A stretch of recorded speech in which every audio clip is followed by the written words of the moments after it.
So hello everyone, I'm Chrisoph Göttl and I'm here in Austria, in Graz, a little town somewhere in Europe, and very happy to be able to talk to you and to talk with you. So I'm appreciating every Q&A. If you have some reflections whilst my talk, feel free to join in and to be with us. I'm very happy to be invited by Nicole Schnackenberg and Sarah Sivers, who invited me to, that we have a common talk about how to de-escalate children in high stress situations.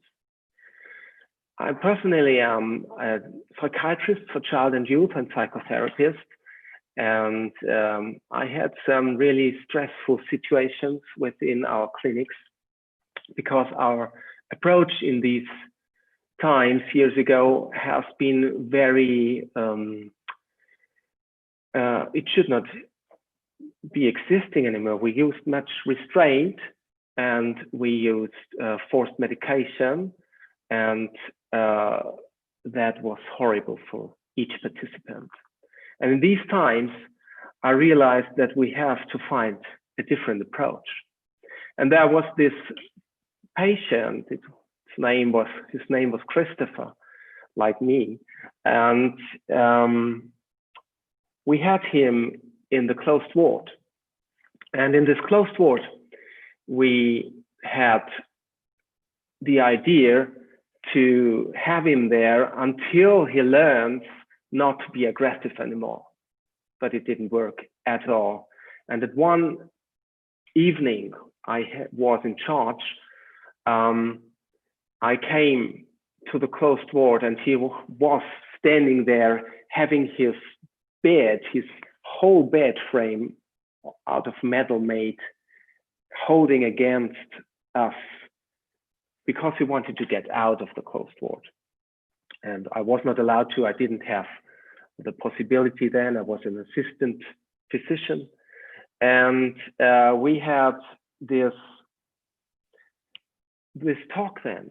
I de-escalated him, and then we sat with each other. And then he told me about his father closing him in the cellar without light, and that he was reminded each day and each night, especially in the nights when he was in the closed ward, of this being closed from his father. And I realized then that it is impossible to use restraint and punishment to change aggressive behavior. I was really touched deep in my heart that we were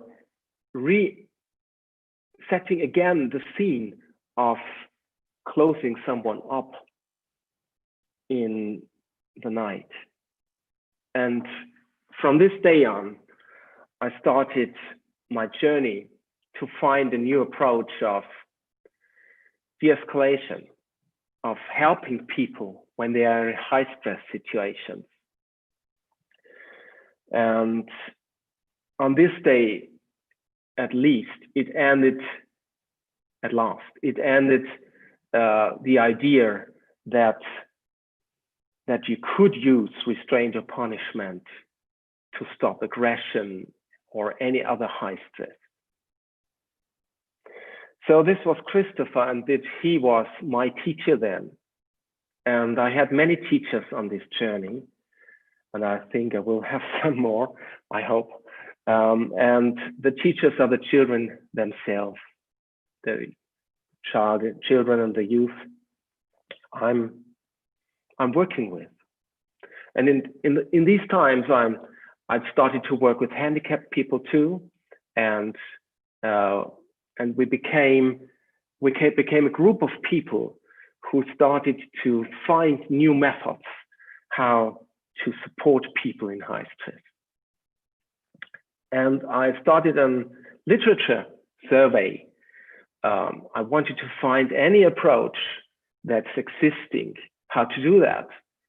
And I was sure I would find many things about escalation in psychiatry, in families, and I found many things, but nothing what you could do within the situation itself.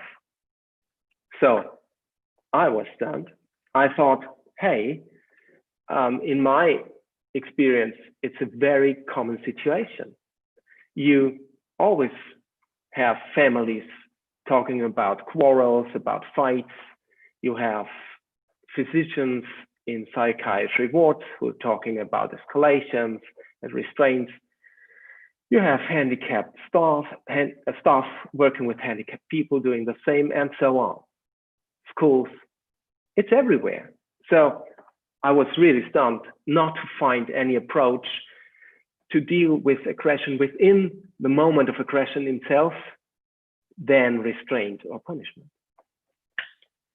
So we started to try to use reward. It may sound odd, but we tried to. And so we had this family with an autistic child. It was Luca, and they went from Austria to Spain by car with their autistic child. He was 14 years old then. And he was getting calm if you give him some sweetie. But he needed a sweetie every 5 kilometers. And from Austria to Spain, it's such a huge distance. And they always gave him the sweetie, and it worked. They went to Spain and they made their vacancies and they came back, and he was eating all the time in the cars these sweeties because he used to get aggressive while going with cars.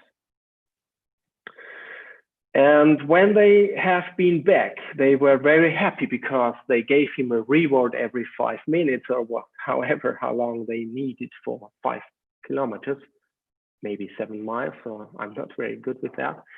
And then the next day came. And on the next day, Luca had to take the bus transport. The public bus transport from home to school. No sweetie. So he escalated. The bus wasn't the same anymore afterwards. And so this approach really had a great shutdown.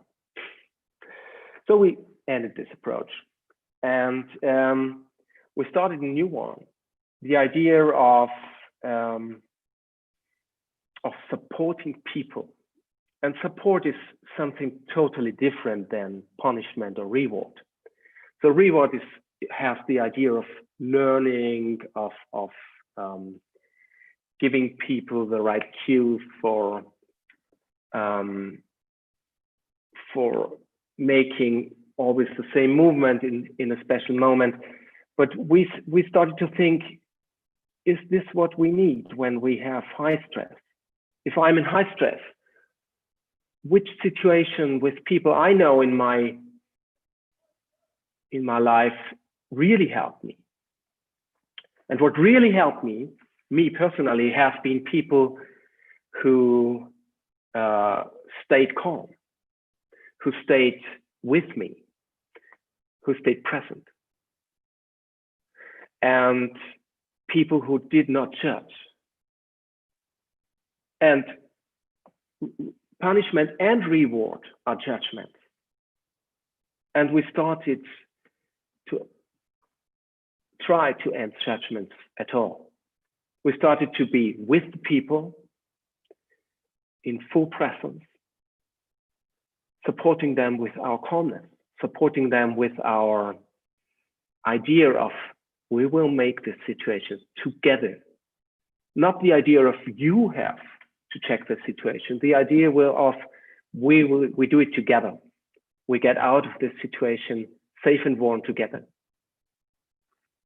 And I started to rethink my job in the moment of an escalation. And I started to get the idea of being a supporter, of being someone, some safe base, warm base, telling the people that they are in safety and and coziness then. And then I started to have an approach, and I will show you some slides there. So I will, yes. And we learned to know the idea of Stephen Porges with his polyvagal theory. And this is a stress chart. And what you see here is the sequence of stress. And there is this arrow here, downward arrow. And you see, this is the trigger.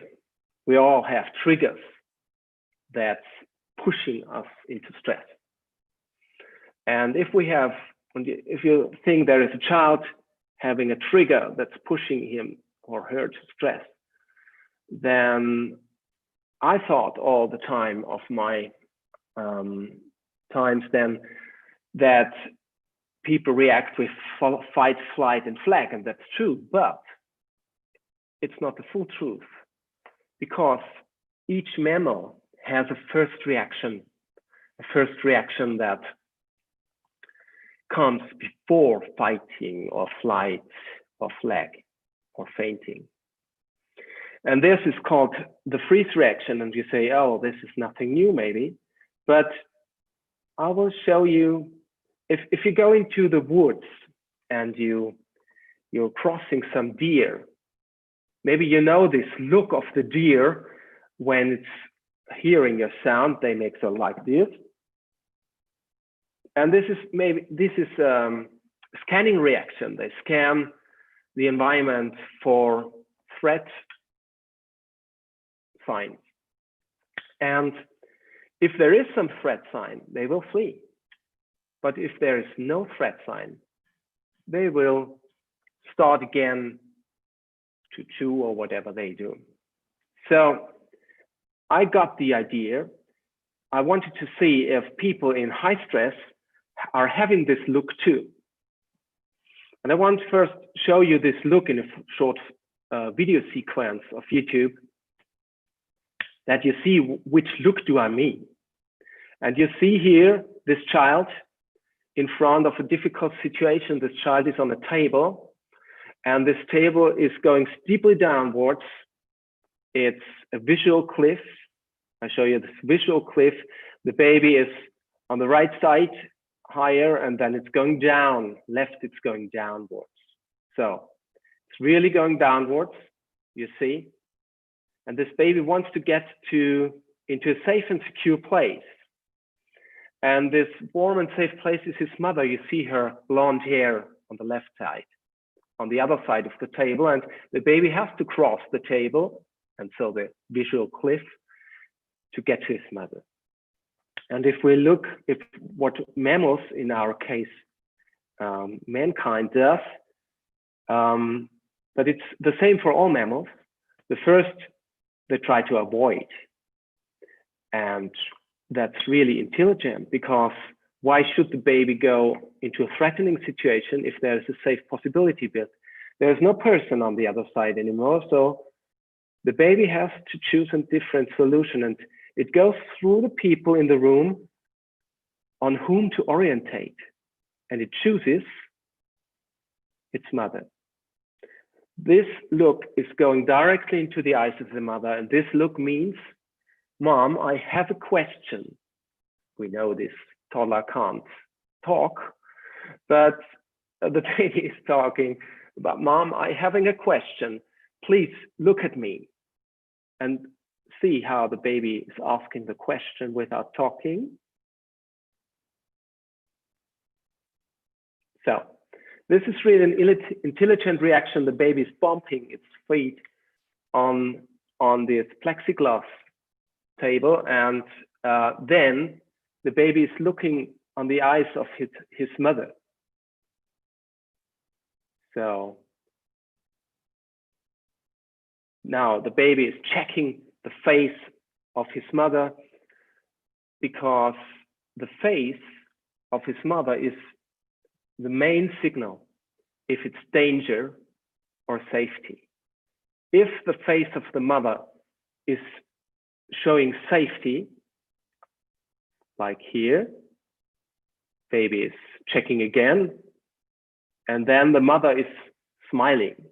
And this smile, and Stephen Porges said, it's especially the eyes, the loving eyes, and the smiling eyes of the mother, who tell the baby the signal that it's safe to cross this visual cliff. And if you're crossing cliff, you have to be sure that your orientation person, and this is the mother in this case, is feeling that it's safe, and therefore this look. And we found that each person who is escalating has this look on someone, and this is the freeze reaction, has this look on someone before fighting, before going into panic, before going into dissociation, or whatever this high stress might be. So we started to learn to recognize this look. It's not long, it's about 750 milliseconds long. That's 3/4 of a second. And sometimes it's a little bit longer, maybe a second. And we started to give a signal into this look, because people on psychiatry and families everywhere, even highly autistic people who are not looking at each other, use this moment of high attention to ask this question: is it safe, or am I in danger? And it depends on our face reaction and on our sound of our speech and the velocity of our speech and our eyes, what they read. And if they read, we feel threatened, we feel it's some danger out there, then they use a stress reaction. And that we have only 3 stress reactions: fight, flight, and flag. So therefore, if people escalate, we gave the signal to. If people escalate, we gave the signal to. And that's why we have to learn to give signals that show that we feel safe for us and for them. And we use this on the forensic psychiatric ward too, with very severe, with people who did very severe things in their stress reactions. And we have this case of a person holding a knife against a female doctor, staring into her eyes. You see, he has this look of social orienting response. And he's scanning her face. If she's really the threat, he thinks in his psychotic thoughts. And what she did was she put her hands up to her chest like this. I have to stand up a little bit, sorry. So they stood. It's a little bit difficult now, but I tried. She made like this with her hands, and maybe you feel what's this for you.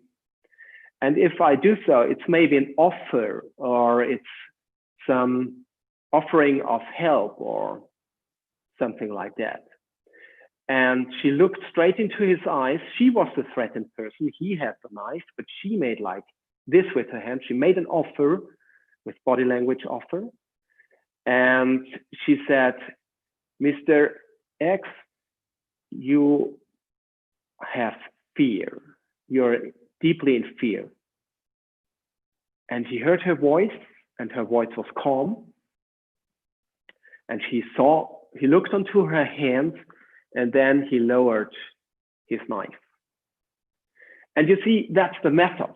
The method is the person who is attacking, it might be a child, it might be a person in a forensic ward, it doesn't matter at all, is orientating on someone.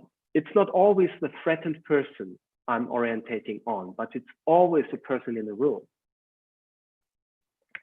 And in this case, the female doctor was the only person in the room, and so therefore he looked on her and orientated on her.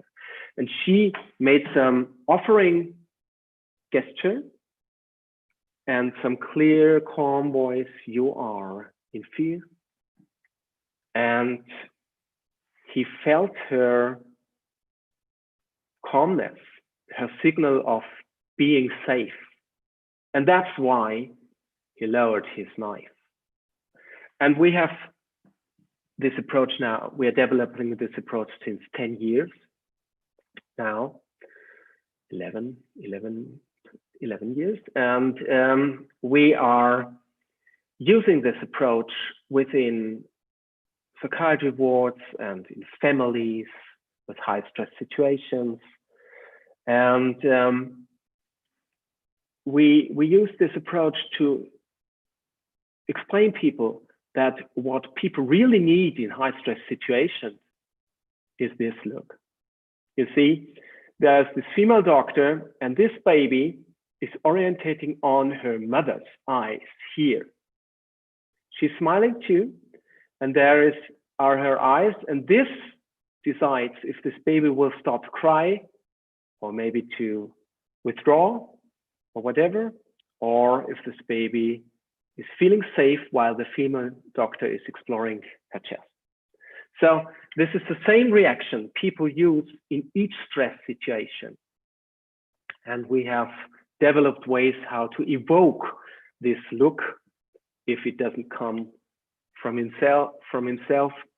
That means we didn't see it and we didn't use the time. So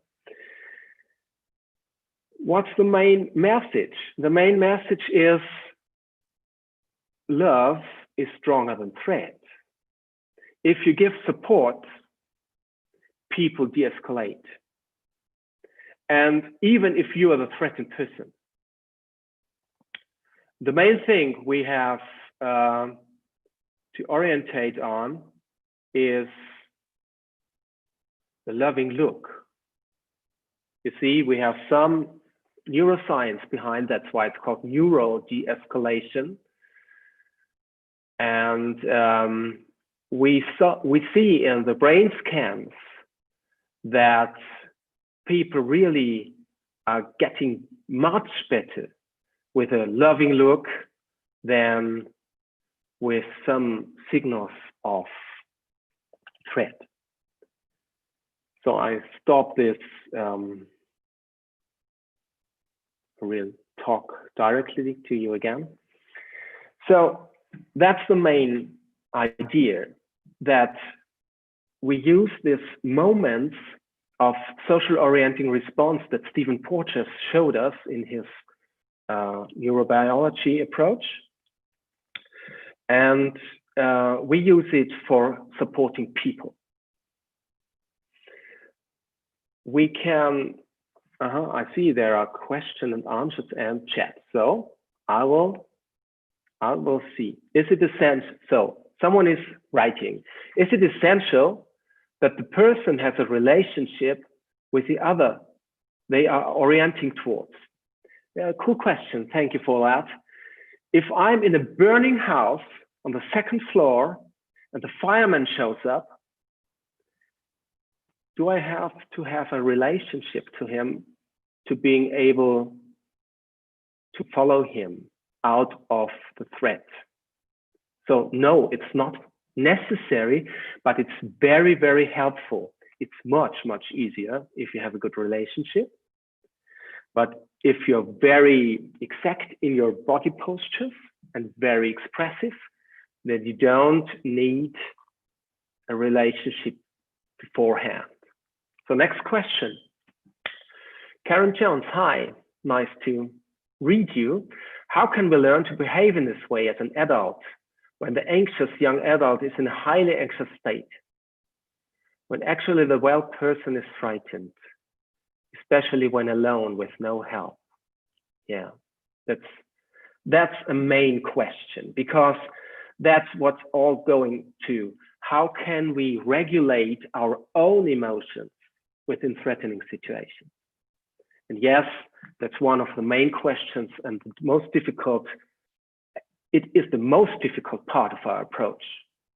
So our approach is not difficult to understand, but it's difficult to do because you have to regulate yourself within the threatening situation to be able to show this loving eyes and this supporting attitude. And I needed years of training to do it in front of persons who are threatening me, because I have my traumatizing experiences too in my life. You see, I'm going into stress when I'm talking about that. And yeah, I'm meditating each morning.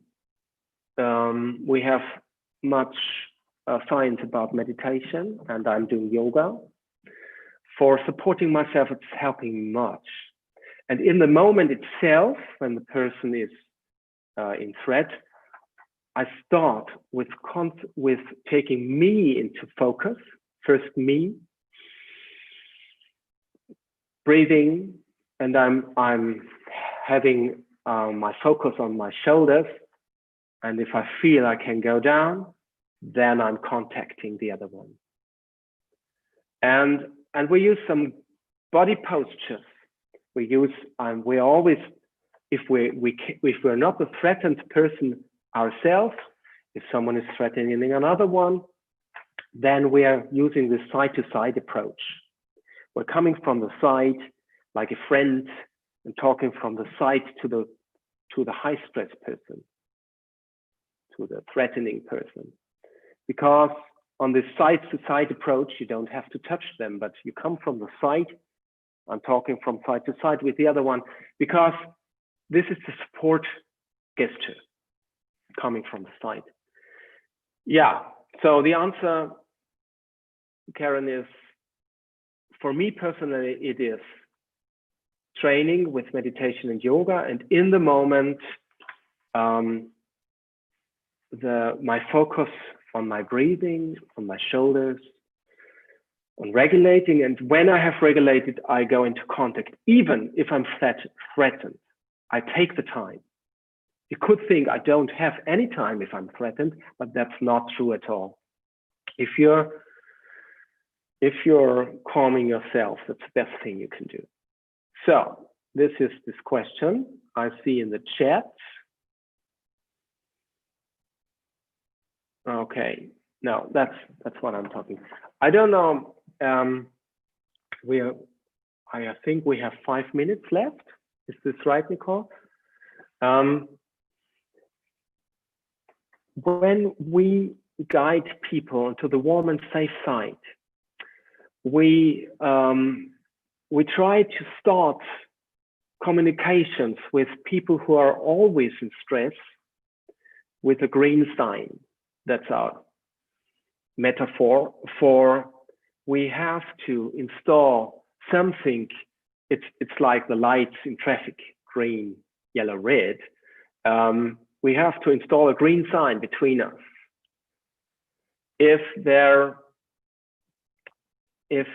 we are approaching in the forensic ward, for example, a person who is always on high stress and defense, we concentrate on installing something green between us.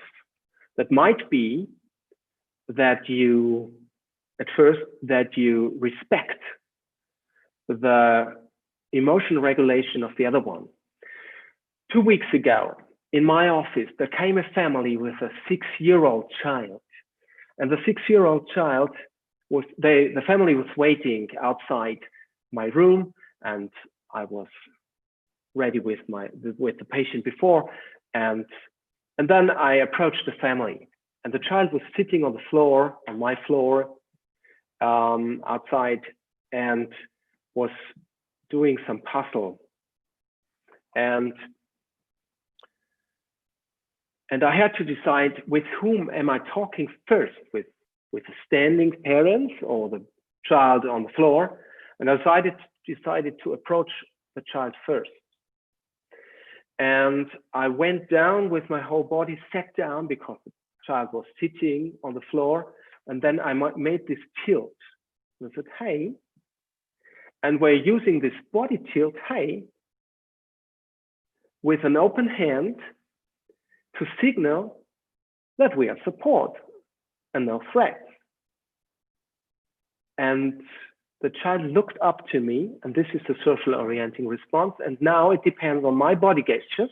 Hey, if the child goes into stress or is calming, and it reads support, and then I said, I go to get some plate to put the puzzle on, and we carry it into the room where we're working so you don't lose what you made.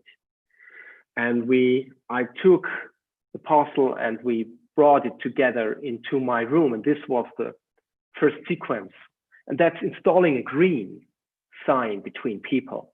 I installed a green between the child and me with body gesture and the support of the puzzle.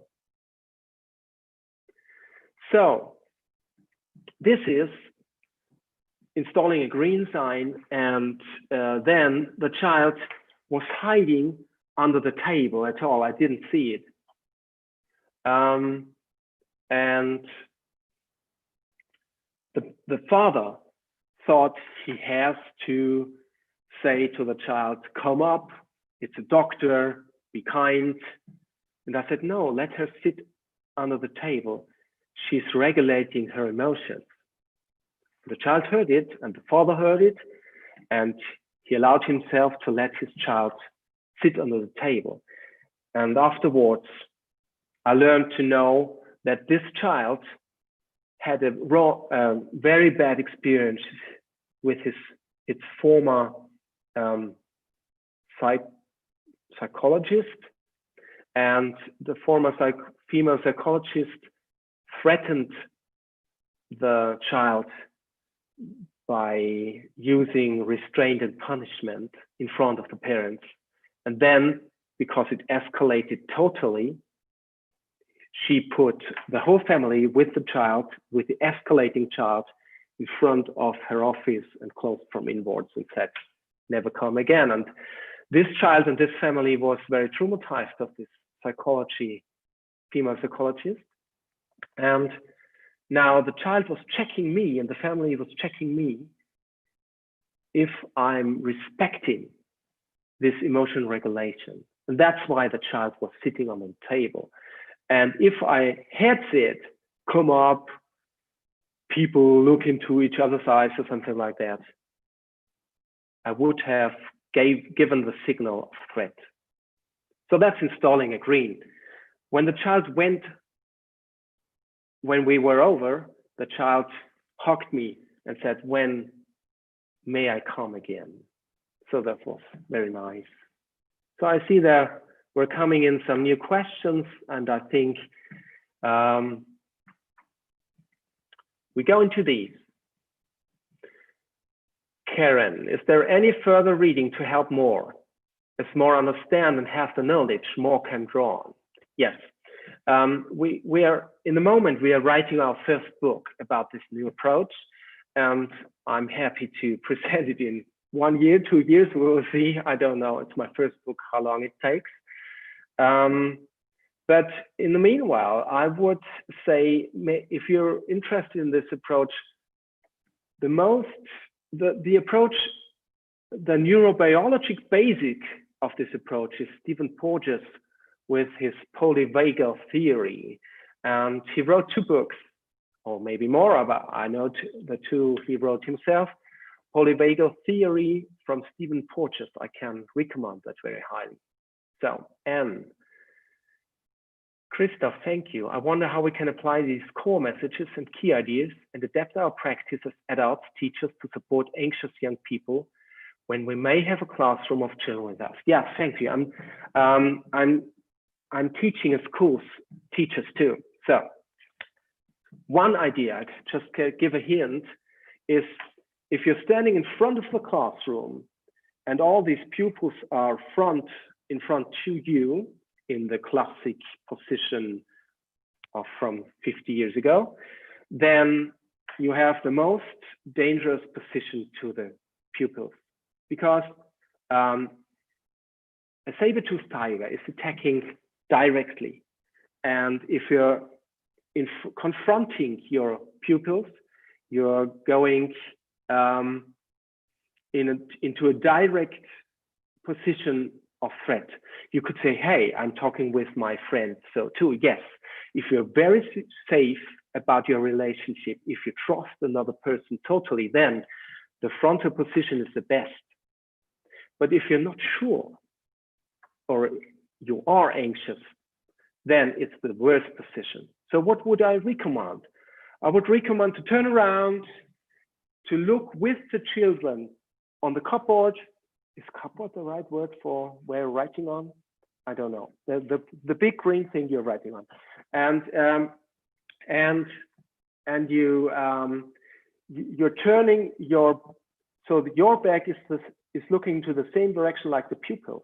Your eyes is looking into the same direction like the pupil. We call this shared attention. And if you give shared attention with the pupils to what you are writing on, and you're going backwards in the classroom, looking with the pupils onto what you're showing, maybe with PowerPoint or whatever, then you don't have the threat position. So it's just one hand of many one tip. I don't know. You see, my English is not very well, sorry. Yeah, I see how can we get the recording. I think Nicole Schnackenberg is with Sarah Sivers, is having this wonderful YouTube channel where you can see the recording. So I see the time, and I was asked for 30 minutes. Let's see how we close today. Maybe I'm telling you a last story. And the last story is a story of a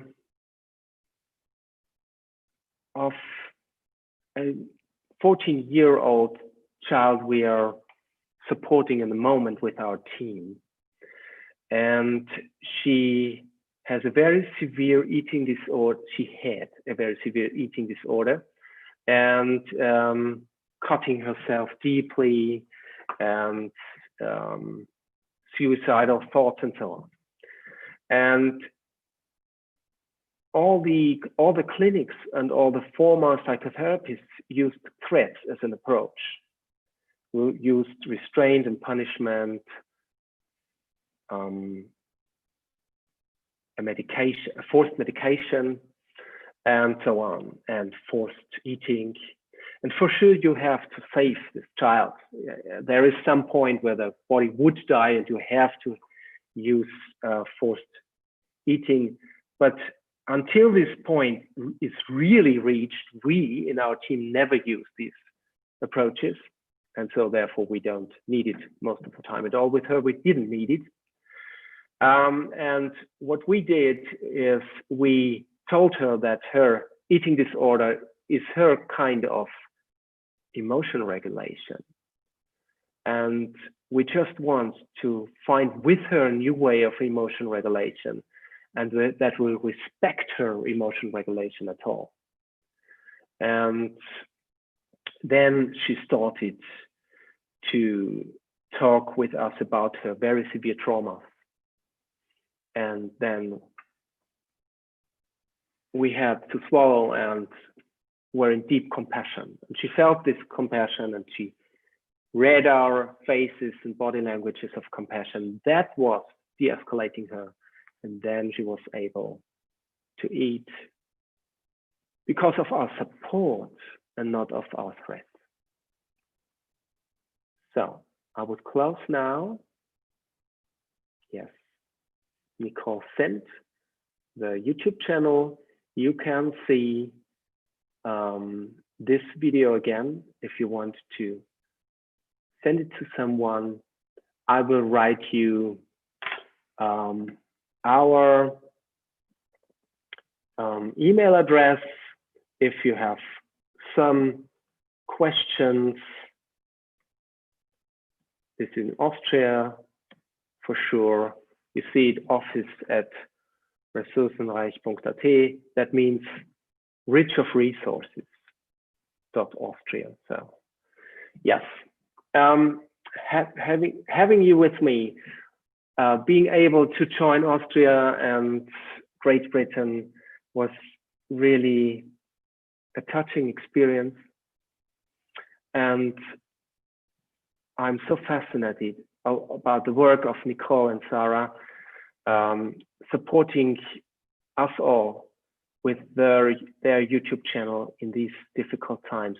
Thank you very, very much for your support.